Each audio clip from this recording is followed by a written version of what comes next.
Boycott বা বর্জনের ইতিহাস শত শত বছরের পুরনো। তা কখনো রাষ্ট্রীয়, কখনো আন্তর্জাতিক, কখনো বা ধর্মীয় কারণে সংগঠিত হয়ে থাকে।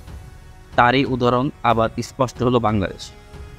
স্বাধীনতাকামী মুসলিম দেশ ফিলিস্তিনের সমর্থনে বাংলাদেশের মুসলিম সম্প্রদায় কোকাকোলা সহ ইসরায়েলি পণ্য বয়কটের ডাক দিয়েছে। সম্প্রতি কোমল পানীয় কোকাকোলার বিরুদ্ধে বয়কট বা বর্জনের ডাক দিয়েছে বাংলাদেশের এক শ্রেণীর ধর্মপ্রাণ ভোক্তা। তাদের অভিযোগ, ফিলিস্তিনের হামলাকারী ইসরায়েলের পণ্য এটি, তাই তাদের পণ্য বয়কট করতে হবে।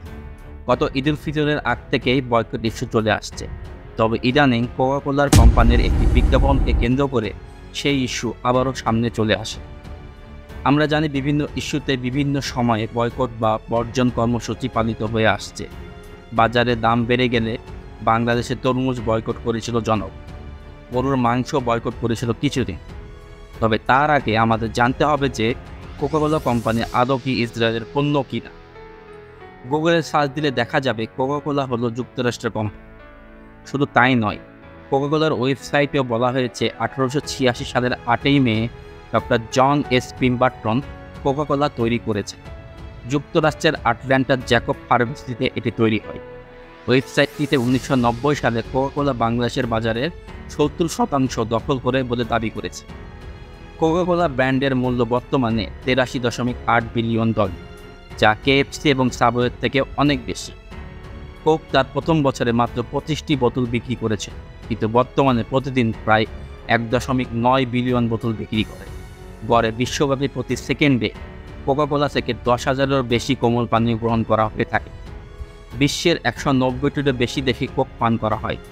সবচেয়ে বেশি কোকাকোলা পান করে এমন দেশের তালিকায় মেক্সিকো রয়েছে প্রথমে এবং বাংলাদেশের অবস্থান 40তম।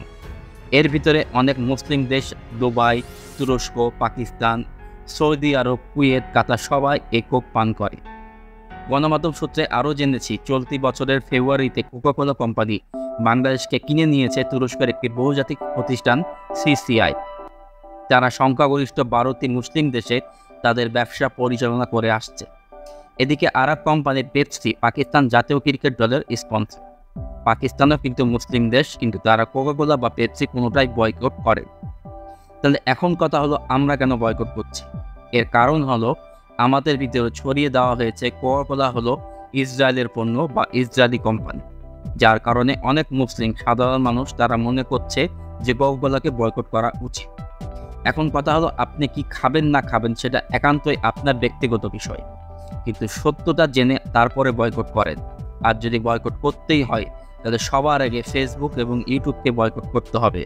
এর কারণ, ফেসবুকের যে প্রতিষ্ঠাতা মার্ক জুকারবার্গ, সে একজন ইহুদি। যত ধরনের সোশ্যাল মিডিয়া প্ল্যাটফর্ম আছে তার সবগুলোর অফিস ইসরায়েলে অবস্থিত। তাছাড়া কোকাকোলা ইসরায়েলের পণ্য না হলেও এটা খাওয়া থেকে বিরত থাকা উচিত। শুধু কোকাকোলা না, সকল প্রকারের কোমল পানীয় খাওয়া থেকে বিরত থাকা উচিত। এর কারণ হলো, এই ধরনের কোমল পানীয় পান করার কারণে স্বাস্থ্যের অনেক ক্ষতি হতে পারে।